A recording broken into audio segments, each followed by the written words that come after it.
sa Papa Dudut Stories, ikaw ay hindi nag-iisa.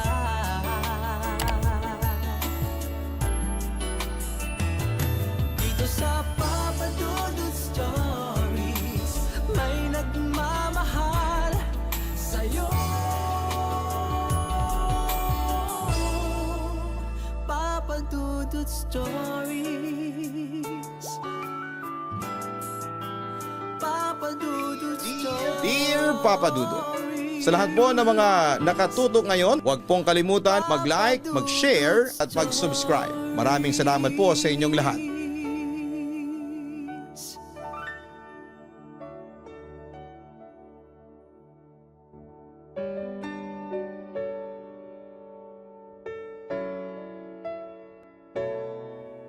Kumusta kayong lahat? Ako nga pala si Mitos Emanuela Gomez, pero tawagin niyo na lamang po ako sa pangalang Eman. 33 years old at nakatira ngayon dito sa Fairview, Quezon City.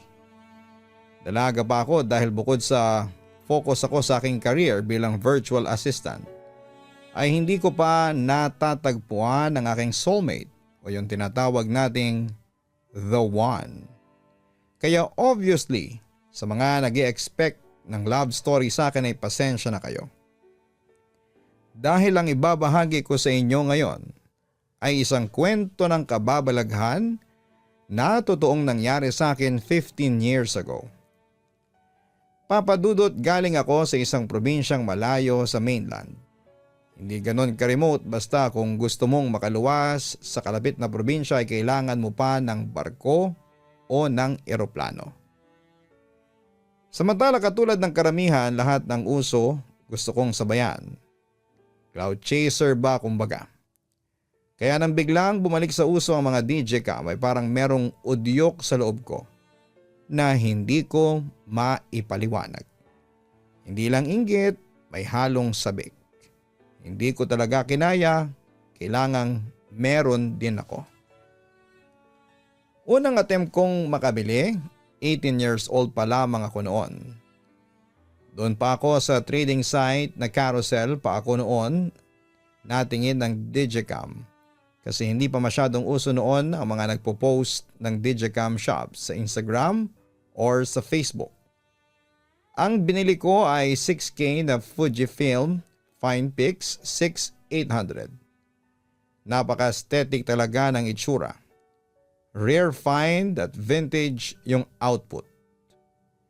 Kaso hindi pumayag si Papa kasi nga sabi niya sa akin ay iPhone na nga cellphone mo tapos gusto mo pa ng camera na lumat malabo. Bilihan na lang kita ng camera mismo.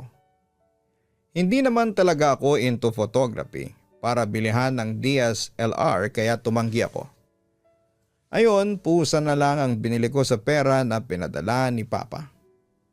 Samantala lumipas ang taon, mas umuso na nga ang paggamit ng DJ cam. Hanggang sa nagkaroon na yung isang kaibigan ko. Itago na lang natin siya sa pangalang Lorraine. Mayaman kasi talaga itong si Lorraine at sa isang mamahalin na university siya nag-aaral ng college. Hindi katulad ko na naiwan sa syudad namin. Kaya nung isang beses na umuwi siya dahil bakasyon na, niyabang niya talaga sa amin yung Digicam na meron siya.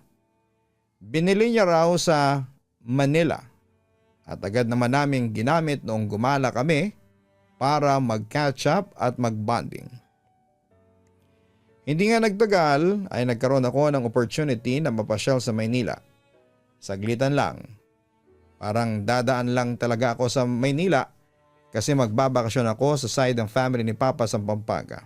Tapos ay uuwi rin ako kaagad. Dito na ako nagdesisyong umorder ng Digicam sa isang Facebook group. Since karamihan ng nakikita kong nagbebenta is mga taga around Metro Manila. Madaling makamit up, may iba pang nag-o-offer ng cash on delivery kaya iwas scam talaga. First time ko kasing gagastos ng malaking pera, yung lampas 5,000 pesos na isang bagsakan. Kaya naman natatakot ako na baka yung pera ko ay maging bula pa. Pinahatid ko lang sa airport yung package Noong day ng flight ko pauwi sa probinsya namin. Total sa gabi pa naman ang flight ko at umaga pa lang hinatid na ako sa airport. Tinest ko rin naman muna bago ko sinendan ng bayad yung seller through e-wallet. Maganda naman yung camera. Minimal sign of usage. May battery at charger ng kasama. At may freebie pa na stickers. So syempre kinilig naman ako kasi finally after ilang years ay meron na rin akong digicam. Samantala sa departure lounge ng airport, habang naghihintay ako ng flight ko, trinay ko ulit yung digicam. Una kong pinicturean yung keychain na nakasabit sa bag ko. Then yung singsing sa daliri ko. Satisfied naman ako sa resulta. Doon napansin ko na parang medyo malabo ang output. Pero naisip ko na baka settings lang. Sabi ko pag uwi ko sa amin ay magpapatulong na lamang ako sa kakilala kong photographer para ayusin. Pero alam mo Papa Dudut, ilang araw simula nung umuwi na ako sa amin, nakaramdam na ako ng kakaiba at nagsimulang may mangyaring hindi maipaliwanag. Unang nawala yung keychain ko. Napugto ata sa bag ko pagbaba ko ng jeep. Hindi ko siguro naramdaman noong nalaglag. Sunod na wala yung singsing. Tuwing naliligo kasi ako, sinasabit ko yon sa CR at sinusuot lang ulit. Paglalabas na ako ng banyo. Ilang beses ko na rin nakalimutan kunin doon yung singsing. Minsan ay nakaalis na ako ng bahay bago ko mapapansin na hindi ko pala siya suot. Pero ngayon, nung binalikan ko ay wala na doon yung singsing. Hindi ko na lang binigdil kasi nga makakalimutin din talaga akong tao. May pagkaburara rin pero minsan lang. Noong mga time na ito ay hindi ko pa ulit nagagamit yung digicam ko kasi wala naman akong lakad kaya wala rin akong mapicturan.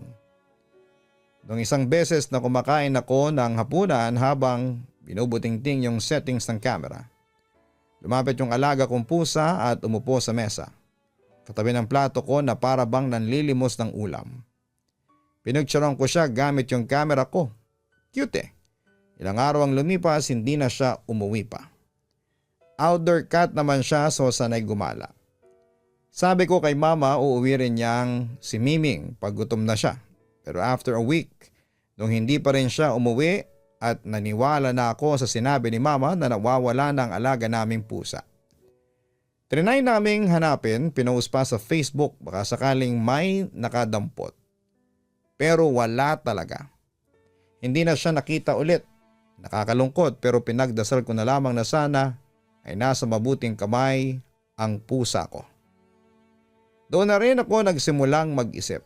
Bakit parang lahat ng mapicturean ng digicam ay naglalaho? Sinubukan kong picturean ng mga gamit sa bahay, yung vase sa salas, yung bulaklak sa mga tanim ni mama, yung bagong dating ko na makeup pagkatapos kong alisin sa packaging. At lahat ng yun, nawala. Yung vase sa salas nabasag daw sabi ng kapatid ko kaya tinapon na raw niya. Yung bulaklak na mga tanim ni mama nabulok daw kaya pinutol na niya. Yung mga makeup ko biglang nawala at walang umamin sa bahay kung sino ang nakialam sa kwarto ko. May bumigat sa dibdib ko at hindi ko maipaliwanag. Pero hindi ko pa rin masyadong kinakabahala. Biniro ko pa yon sa group chat namin. Magkakaibigan na hala, lahat ng mapicturean ng digicam ko ay nawawala. Agad naman nilang tinawanan at sinabing try mo ngang picturean yung girlfriend ng crush ko. Baka sakaling mawala din. Ginawa ko naman, utu-utu ako at pinicturean ko yung litrato niya sa Facebook gamit ang digicam. Pagkalipas ng 3 araw, wala pa rin nangyari. Inisip ko na baka coincidence lang ang lahat at sadyang burara lang talaga ako. Medyo natawa pa nga ako kasi sabi ko baka tinatakot ko lang ang sarili ko. Pero 1 linggo pagkatapos gumala kami ng ate ko, sabi ko picturean niya ako gamit ang digicam ko. Para sa birthday ko ay may maipost ako. Gusto ko kasi yung parang Japanese film ang peg ng shoot ko. Aesthetic kumbaga. Pagka-uwi namin, naabutan namin si mama na nanonood ng balita. Feeling ko talaga ay sinasadyang iyon ang maabutan naming balita kasi pagkapasok namin ni ate ng bahay, sakto yung balita ay sabaw sa babaeng nawawala sa lugar namin. Hindi raw mahanap. Bigla na lang naglaho na parang mula. Umiiyak yung mama niya habang ini-interview. Baka raw may kasama siyang tinatago siya. O baka nakidnap o baka patay na. Ang nawawala yung girlfriend ng crush ng kaibigan ko. Parang may humigop ng hangin mula sa katawan ko. Nanlamig ang buong kalamnan ko, Papa Dudut, at hindi na ako nagbukas pa ng group chat namin magkakaibigan kahit may mga notifications na. Dumiretso ko sa kwarto, bitbit ang digicam at halos hindi ko na maansip yung bag ng digicam sa sobrang hinig ng kamay ko. Grabe na rin ang pawis ng palad ko tapos ay umiiyak na rin ako. Pagkabukas ko ng digicam, wala nang lumalabas sa screen. Black screen. Walang display. Pinatay ko. Then binuksan ko ulit, wala pa rin. Tinanggal ko ang battery, wala, at trinay kong kontakin yung seller na pinagbilhan ko ng camera. Para itanong if may ganitong issue na ba sa camera before na walang lumalabas sa screen kahit na naka-on naman yung camera. Pero yung seller deactivated na sa social media. Facebook, Instagram, kahit yung number niya ay cannot be reached na. Yung convo namin ayaw mag-load, blanco lang. Samantala, pangatlong araw na simula nung pinicturan ako ng ate ko gamit ng digicam, wala pa rin namang nangyayaring kakaiba, pero hindi ako mapakali. Minsan sa mga oras na nag-iisa ako ay may tunog akong naririnig. Para bang shutter ng camera. Isang mabilis na click sa likod ng tienga ko. Sa salamin minsan ay parang may ibang aninong nakatayo sa tabi ko. At may mga time pa na pag-uwi ko galing sa school ay nasa ibabaw ng lamesa yung camera o kaya ay sa may upuan sa sala. Isang beses nasa ibabaw pa ng refrigerator hindi ko naman siya doon nilalagay. Isang beses trinay ko ulit buksan yung digicam. Blanco pa rin talaga yung screen. Pero nung transfer ko yung memory card sa laptop, may nakita kong litrato na hindi ko maalalang kinunan. Nag-iisa lamang siyang file sa folder. Ako natutulog, parang nanlamig bigla ang likod ko.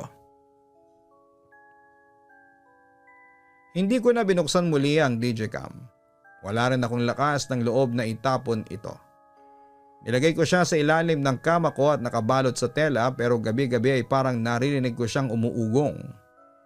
Hanggang sa may nangyari na sa akin na hindi ko inaasahan.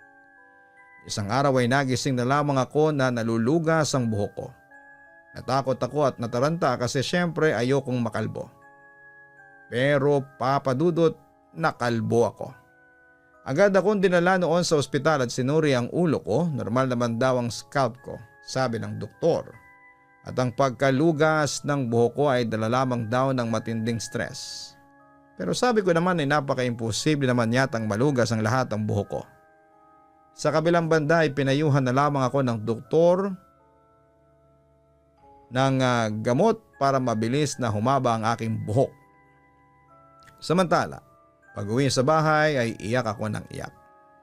Hindi ko alam kung paano ako haharap noon sa mga kaklase at kaibigan ko. Pero dahil sa kinailangan kong pumasok, napilitan na lamang akong mag-scarf at pagpasok ko sa school ay hindi ko naman pwedeng itago ang kalagayan ko.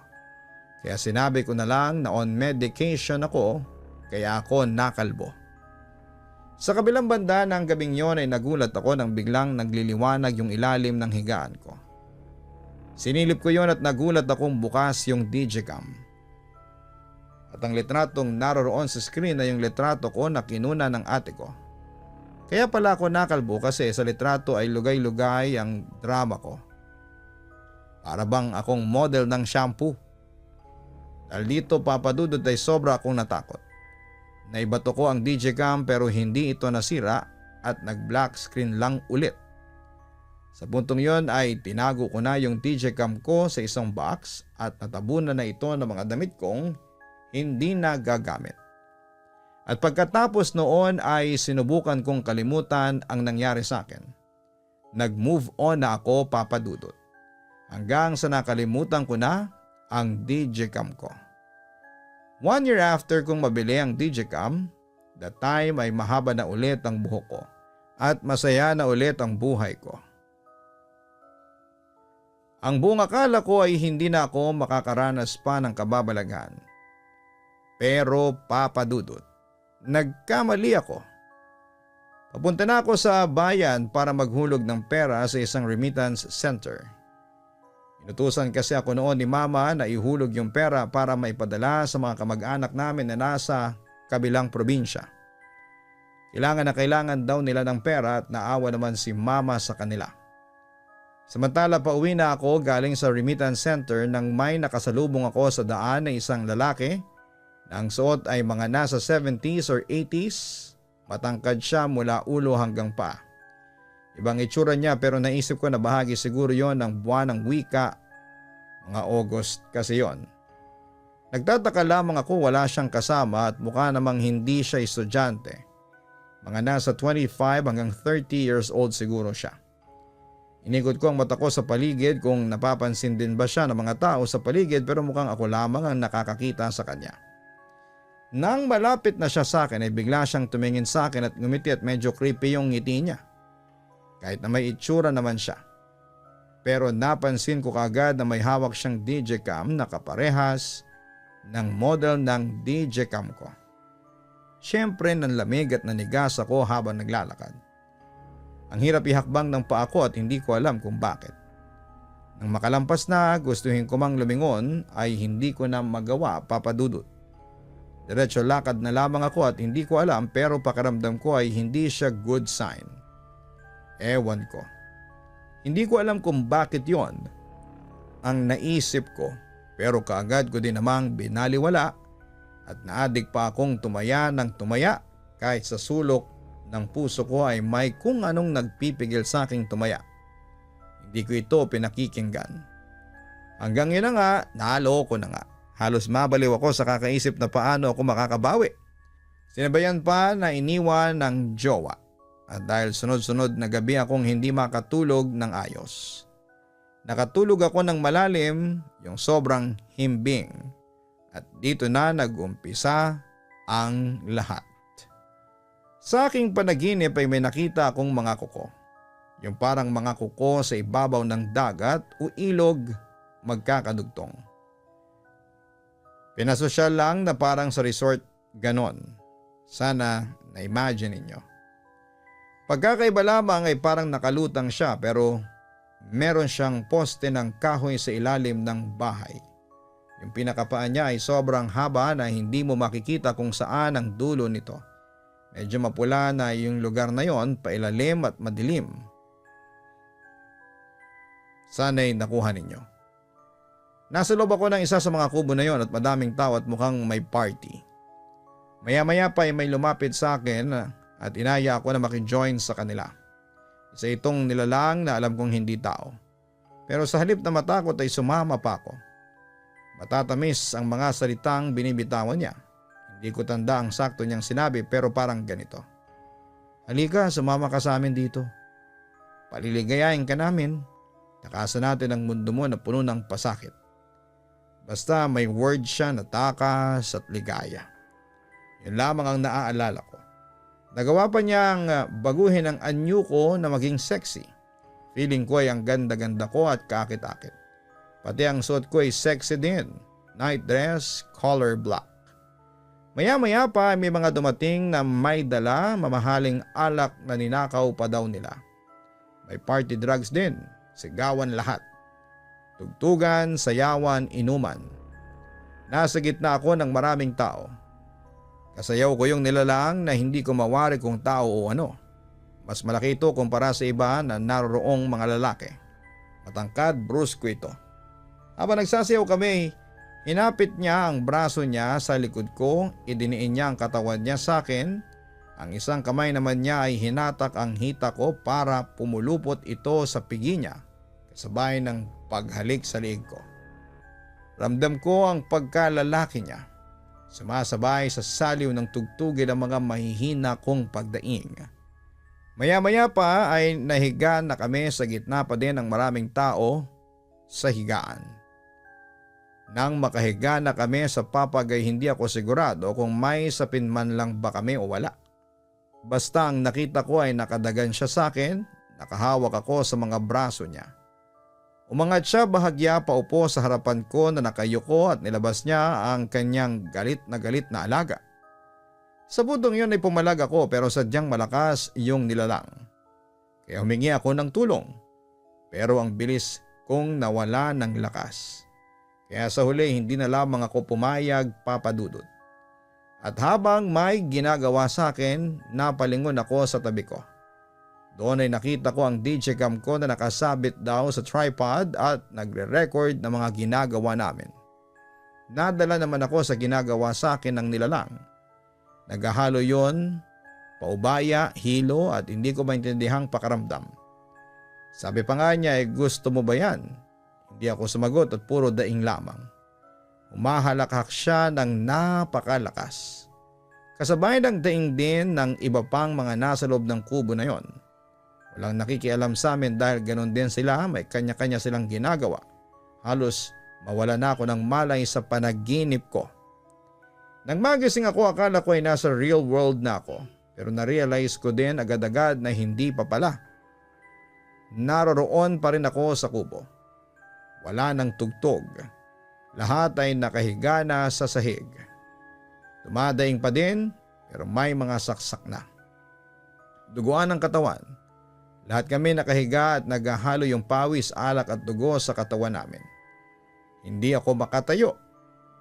Pinilit kong tumayo at napansin ko na yung DJ cam ko ay nagre-record pa din. Biglang nagbago yung scene. Nasa kabilang kubo na ako. May parang hinahanap ako sa bawat pasuking kubo. Nasa 2 to 3 kubo ata ako noon. Bumalik ako sa kubo kung saan una kong napasok. Nakita ko ang sarili kong katawan na nakahandusay at walang saplot. Naawa ko bigla sa sarili ko at sa isang iglap, nakita ko muli ang sarili ko na nakahiga. Nakapiling ang ulo ko sa kanan. May kung ano sa puso ko na parang nagliliwanag at malit lamang ito. Kasabay ang pagagos ng luha ko sa kanang mata ko habang sinasambit ang salitang tulong. Sa kanang bahagi sa may gilid ko sa harapan, may parang bilog na maliwanag na unti-unting lumalaki yon hanggang sa magkorteng tao. Maputi ito pati ang damit niya. Maamong gwapo na mukhang matapang. Nangihina man ang katawan ko ay pinilit kong bumangon. Pagkapang akong lumapit sa lalaking nakaputi. Habang nagtatalo yung nilalang at yon nakaputing lalaki. Ang mga nakahiga kaninang duguan ay bumangon din para pigilan ako. Nakita ko na lamang ang sarili ko na nakayakap na sa lalaking nakaputi at luhaan. Nilabas niya ang espada niya, itinaas niya lang ito at biglang nagliwanag ng sobra at nakakasilaw. Na siyang kinatakutan ng mga taong naroroon at nung nilalang na humalay sa akin na isa palang demonyo. Sinubukan ulit akong tuksuhin ng demonyo. Sinabi niya na magtalik daw kami ng lalaking nakaputi. At kuhanan daw namin yon gamit ang digicam na pag-aari ko. Nagkaroon ng mali siya ang utak ko kaya yung liwanag ng espada dumilim. Unti-unti din akong napapalayo sa pagkakayakap ko sa lalaking nakaputi. Tumawa ang demonyo, biglang natauhan ako at natakot. Humingi ako ng sorry, abot-abot ang paghingi ko ng sorry sa nakaputi at sobrang umiyak na ako. Nagliwanag muli ang espada at tumigpit ang yakap ko sa kanya. Sa pagkakataong ito ay niyakap din niya ako ng mahigpit sa bewang ko ng lalaking nakaputi habang hinihila ako sa paa at braso, sinasabunutan sa buhok, kinakalmot sa likod, braso at hita ng mga taong duguan. Pinigilan nila akong umalis. Kitang-kita ko sa mukha ng lalaking nakaputi ang paghahangad niya na mailigtas ako doon. Doon na nga rin ako umiyak ng todo. Doon ko nakita na may pag-asa pa pala ako. Nagdasal ako kay God sa kaligtasan namin. Hindi ka nagtagal ay nakalabas kami ng lalaki sa lugar na yon. Nakita ko ng lumipad na kami. Doon ko nakita ang itsura ng lugar na yon. Sa paglipad namin, may nadaanan pa kaming nag-iisang kubo sa ere. Nakita ko ang pamilya ko doon pero nasa labas sila at may kadena ang paa at nakaposas. Kaya pala nagpaubaya ako. Hiniling ko pala na ako na lang ang gawa nila ng masama, wag lang ang pamilya ko. Sila din pala yon hinahanap ko. Bawat isa sa pamilya ko ay meron ding lalaking nakaputi. Kaya lang ay alipin din sila. Hanggat hindi ako na ililigtas ay mananatili din sila na alipin. Hindi ko alam kung paano ako nagkaroon ng susi at nakawala sila sa posas at sa kadena. Sabay-sabay kaming lahat na lumipad patungo sa itaas sa mas maliwanag at maaliwalas na lugar. Nagising ako ng may luha. Pumunta agad ako sa aking magulang at ikinuwento ko nga ang panaginip ko. Mamayang kaunti bigla ko naalala yung DJ cam at kinuha namin yon ni mama. Sa puntong yon ay sinira namin ni mama ang DJ cam at tinapon kaagad nang dumating yung truck ng basura. Alam mo papadudot pagkatapos noon ay gumaan kaagad ang pakiramdam ko. Para bang nawala na yung sumpa sa akin at sa buo naming bahay.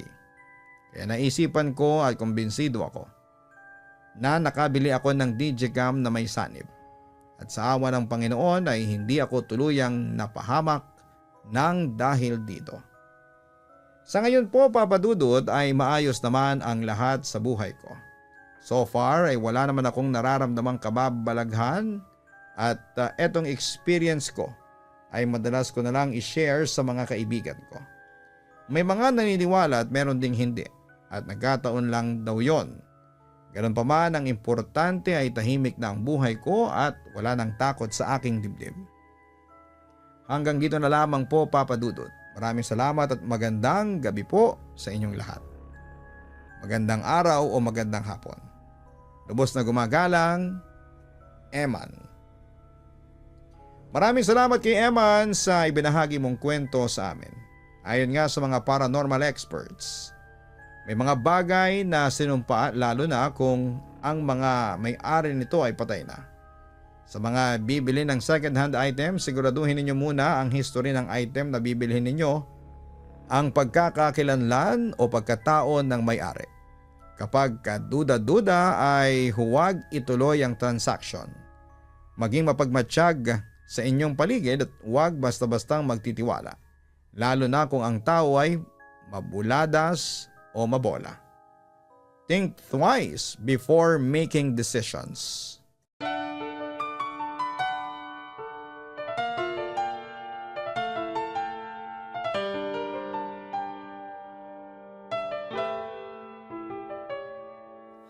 Ang buhay ay mahiwaga, laging may lungkot at saya. Sa Papadudod Stories, laging may karamay ka.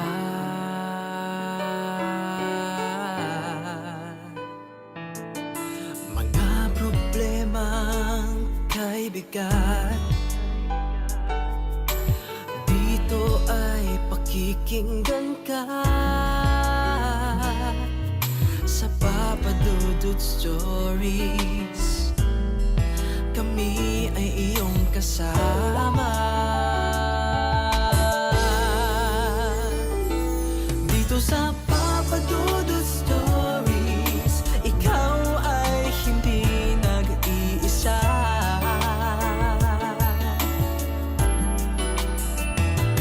Dito sa Papadudod Stories, may nagmamahal sa'yo.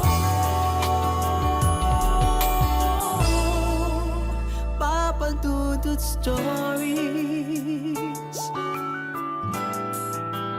Papadudod Stories, Papadudod Stories.